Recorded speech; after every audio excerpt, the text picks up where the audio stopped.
এবারের বিশ্বকাপের প্রথম ম্যাচে শ্রীলঙ্কাকে হারিয়ে দাপুটে জয় দিয়ে বিশ্বকাপ যাত্রা শুরু করলো টাইগাররা। তো সম্মানিত ভিউয়ার্স, বিস্তারিত জানুন পুরো ভিডিও জুড়ে। টেক্সাসে গ্রুপ ডি এর ম্যাচে শুরুতে ব্যাট করে বাংলাদেশকে 125 রানের টার্গেট দিয়েছিল লঙ্কানরা। টস হেরে ব্যাট করতে নেমে টাইগার বোলারদের উপর বেশ চড়াও হয়ে ব্যাটিং শুরু করেন দুই ওপেনার পাতুম নিশাকা ও কুশল মেন্ডিস। 2 ওভার 2 বলে 21 রান তুলে ফেলার পর লঙ্কান শিবিরে প্রথম আঘাত হানেন তাসকিন আহমেদ। 8 বলে 10 রান করে আউট হন কুশল মেন্ডিস। এরপর 6 ওভারে 53 রান করে 2টি উইকেট হারিয়েছিল লঙ্কানরা। এরপর দলের হাল ধরেন পাতুম। 28 বলে 7টি 4 ও একটি ছক্কায় 167 স্ট্রাইক রেটে 47 রান করেন তিনি। দলীয় 70 রানে 3 উইকেট হারায় শ্রীলঙ্কা। শেষ পর্যন্ত 20 ওভারে 9 উইকেট হারিয়ে লঙ্কানরা সংগ্রহ করতে পেরেছিল কেবল 124 রান। এদিন বাংলাদেশের পক্ষে 4 ওভার হাত ঘুরিয়ে 22 রান দিয়েছিলেন রিশাদ হোসেন, নিয়েছিলেন 3টি উইকেট। এছাড়া মুস্তাফিজ আরও ভালো বোলিং করেছেন। 4 ওভারে 17 রানের বিনিময়ে তিনিও নিয়েছেন 3টি উইকেট। এদিকে 125 রানের লক্ষ্যে ব্যাট করতে নেমে দলকে শুরুতেই চাপে ফেলে দেয় সৌম্য সরকার।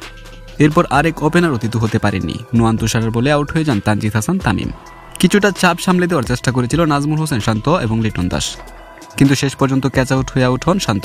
এরপর দলের হাল ধরেন তাওহিদ হৃদয় এবং লিটন কুমার দাস। তাদের দুর্দান্ত পার্টনারশিপের উপর ভর করেই খুব সহজেই জয়ের মন্দরে পৌঁছে যায় টাইগাররা।